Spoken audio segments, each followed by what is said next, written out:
So today, as I was in meditation last Sunday, my talk today came, and it was the secrets to living a life with meaning. And so, no matter where we are in the world, no matter what the situation, no matter what the year, no matter what the circumstances, I believe there are secrets. There are tools that we can use to live a life with meaning. And I believe that's all that's relevant, is that we're here to experience a life that is meaningful to us based on what is it that we are juiced by? What is it that brings us alive? And so the first thing I want to say is to live a life with meaning, we first must become students of life. We must study life. We must observe life. We must understand the life around us, the life within us, and how do we fit in with life. What's really interesting is that if you go to any of the major religions, they talk about worshiping God. And yet when you look at it, it's not pronouncing or pronating yourself to God. It's not raising God above you and doing all sorts of song and praise. That's not what worship really means. That's the new definition that churches have given the word worship. But the real meaning of the word worship is the study of. So if we take it and we go to the study of God, well, what is God? God is life. So what is it the study of? It's the study of life. Who we are in relationship to life. How do we fit in? How do we use that life? How do we create in this life? And how do we connect into something greater than anything that we have ever imagined? So if we're creating a meaningful life, we have got to become students of life. And you know what? You'll be students of life for as long as you exist, because the study is studying the infinite. And if you realize that you're studying the infinite, you realize there's always more to learn. There's always more to embody. There's always more to practice. And with that in mind, oh my God, it makes study so much fun. So from study, we go next to what? To commune with life, to join with life. I was raised a Catholic, and every Sunday when we went to service, to Mass, we would have communion. And they would use this wafer they called a host, and they would tell you it was the body of God. Really what they were saying, it was a symbolic act to connect with the infinite. In other words, it was a form, it was symbolic form to commune with life. And so when I look at communing with life, I think the number one way I can do that is through meditation.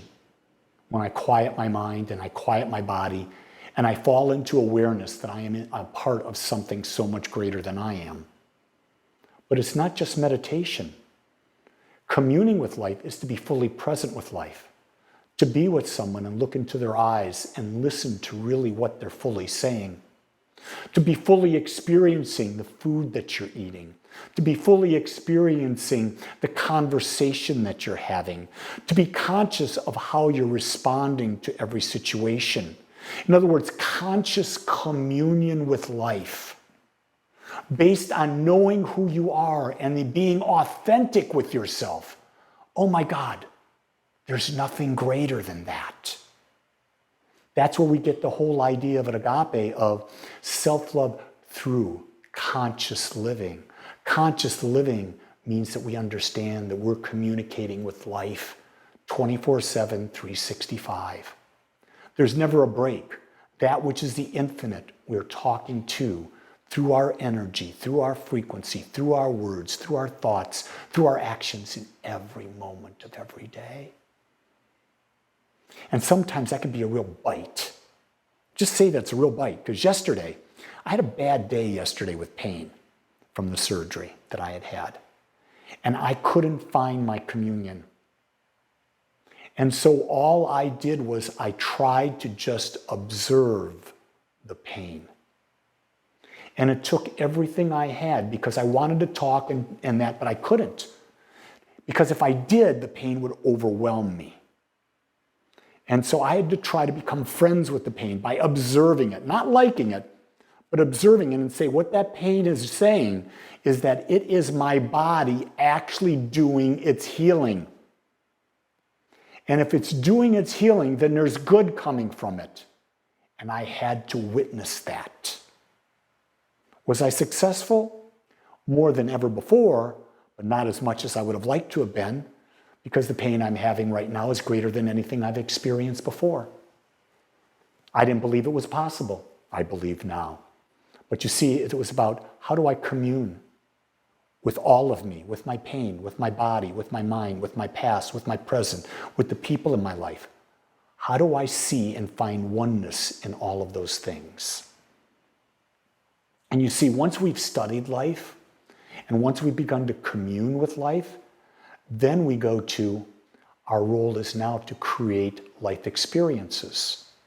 Because when we understand that we're created out of the infinite, and there is a power within us that responds to the nature of our thought, or as the master teacher said, it is done unto you as you believe, then we realize that as we shift, form, and shape our beliefs, we create our life experiences. And that's what we're here to do. We are creative beings. We're not here as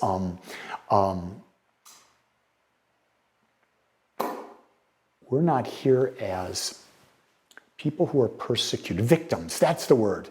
I was looking for the V word. We're not here to be victims to life, to take whatever life gives us. No, we can be if we choose not to use our creative power. But you see, to have a meaningful life means you understand, because you've studied life, you've communed with life, and you understand that there is a creative process, and that we are actually using that creative process 24/7. And when we consciously use it, we can shift the direction, the trajectory of our lives. Isn't that a wonderful possibility? And guess what? It's something you can talk about, but you don't get it until you do it. You know, Nike's got it down. You got to do it, folks. You can't just talk about it. You can't just dream about it. You actually got to do it. And when you do it and you prove it, you want to do more. You want a greater and greater and greater experience, because that's what life is. We were born to have greater desires of experiencing life. No question in my mind about that. So we're here to create life. And when we do that, we can have that meaningful life. I believe also, while we're studying, communing, and creating, we're here to experience life in all of its fullness. And we're here to experience life without attachment. Understanding that one of the greatest mantras that we can have in our lives is, this too shall pass. As I talked earlier, one of the mantras I use as I meditate right now is that I know the pain in my hip as it heals will pass. I know that this COVID situation will pass. I know that the economic situation in this country will pass.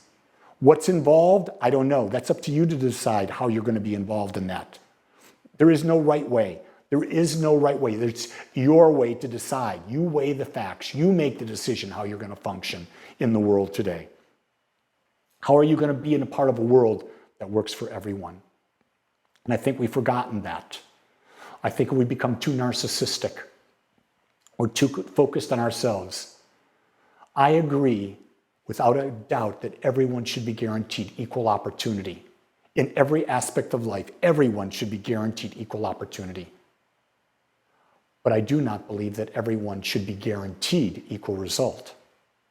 I believe that the result that you receive is based on the effort, your ability to use the creative power that we just talked about. And if you use that creative power with greater resilience, with greater clarity than others, then you're going to have a greater result. And I believe that we are 100% responsible for how we experience life. Not what happens to us, but how we experience it. We're 100% responsible. So as I create my life, I take it, I am 100% responsible for how I deal with my pain. It's no one else's responsibility. A lot of times when people, I hear from doctors and nurses, when people in extreme pain, they take it out on others. I've chosen not to do that. What I do is I get quiet. Because when I'm quiet, I'm not saying something stupid. So quiet is a virtue. Being quiet is a virtue. It's saying something that is not stupid when you're lashing out and you're not thinking clearly and you're not conscious living. So it's all about fully experiencing life without attachments. If you think you're going to be happy all the time, then you're living by the opioid of the masses. Because guess what, folks? There's always balance in life, and there will always be balance in life. Because without balance, the universe could not exist, and neither could you. And it's the being able to come back to balance that allows us to deal with the contrast. It's always going to have contrast. There's never going to be. In human form, there will always be contrast. I think the only way there's not contrast is if you're looking at it from the eternal. That which is eternal does not see contrast because there's nothing other than it for it to compare itself to. And so without something to compare itself to, there's no contrast. But with us, there's always something to compare to. And so there's always contrast. I think the final thing about living a meaningful life is to constantly live in a state of awe and a state of gratitude. I mean, if you look at life, how can you not be in a state of awe? I mean, how do those trees grow green leaves? How does my basil plant constantly keep producing basil for me so I can keep making my margarita pizzas? That's a miracle. There is nothing better than fresh basil in a margarita pizza. You want to know why I'm focusing on that? Because that's what I'm making for lunch today. I am using my creative power to create the best margarita pizza I know how to make.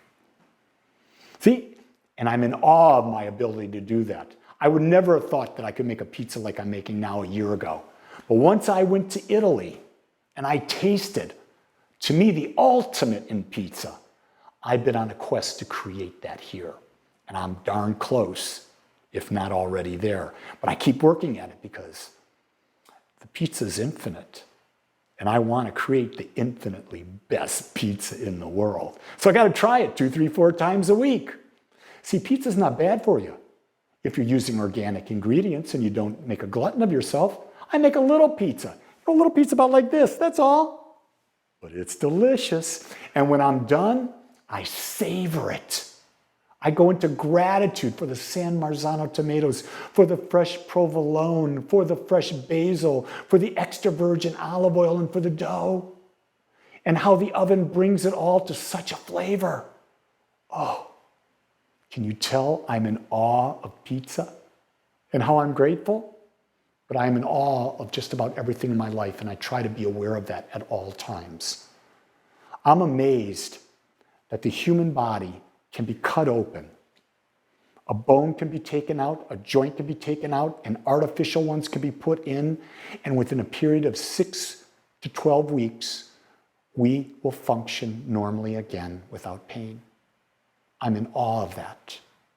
But I'm not even 2 weeks in, so I have to be real about my expectation. I think that's real important. You see, we talk about the secrets to living a life of meaning. It's really not a secret, it's really common sense, isn't it? Study life, commune with life, create life, fully experience life without attachment, and be in awe of life and filled with gratitude. If you do those 5 things, your life will transform into something that you will be proud, gloriously grand, juvenated in the amazing ability to jump up and holler or hoot and howl that this is the life I created, as opposed to saying, I lived an average life. You don't want to be on your deathbed and say, I lived an average life. I want you to go, and when you make your transition, you say, I lived an inspired and fulfilled and self-created life. And it was good. Not only good, it was very good. So go out this week and begin the process for yourself and prove to yourself that you have the power to create in you. I want to thank you for joining us today. I'm so grateful that you took your time to watch or listen to this message. If you found this message beneficial, I would ask that you go to our website, agapecsl.com. Once there, click on the donate button and experience the joy of conscious and purposeful giving. Or if you would like, text your gift by simply dialing 972-532-6976. It is through your gifts that we are able to bring this message to you in the world. I would ask that if you like this message, to please subscribe to my YouTube channel under my name, Lee Wolak. Again, I want to thank you for joining me in the Agape community as we learn how to better self-love through conscious living.